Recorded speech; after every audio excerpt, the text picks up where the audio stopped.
Okay, we're rolling. There's a synergy between electronic music and the internet. Both have a certain fascination with technology and community, and both espouse the do-it-yourself creative ethic. Interesting. Quite so. Meet Karl Hyde. He's the frontman for the British electronic dance band known as Underworld. He's also responsible for their famously cryptic and whimsical lyrics. We sat down with Karl to hear his thoughts about the net, fans and MP3. Underworld, of course, have released a single on their website. It was a really interesting test, really. I think we hadn't intended it to be a test of our presence on the web, but it was a phenomenal reaction. We had over 1 million hits on that. And for a group like ourselves, which, you know, we're not U2, that's something like that is very exciting. The experience showed Karl and the rest of Underworld that there's a sort of mutual admiration the web allows. What it does do is it conveys the voice of the people that are enthusiastic about the band. And in some ways, that's probably more important.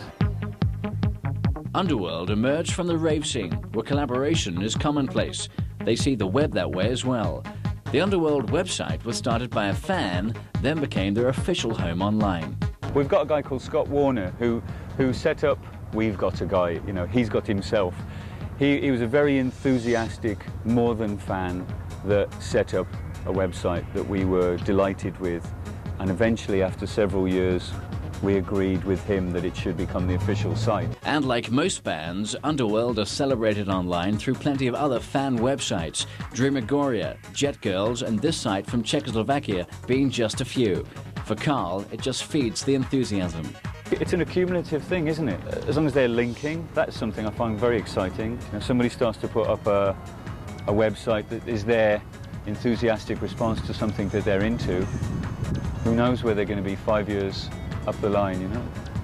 Could start something fantastic. And though many artists are gladly sharing their work with fans over the net, Karl thinks this newly charted territory is not without its battle lines. We've never had a problem with people coming and bootlegging our gigs because of the fact that we improvise. We've never had a problem with people, you know, making a cassette copy for their mates. When you've got people making money off of us, you know, that pisses me off. And about that synergy between electronic music and the internet, what does the future of the net hold for bands like Underworld? Don't know yet.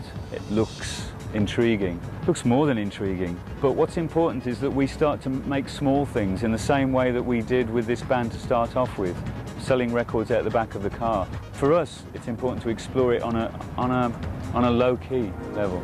The necessity to evolve is paramount.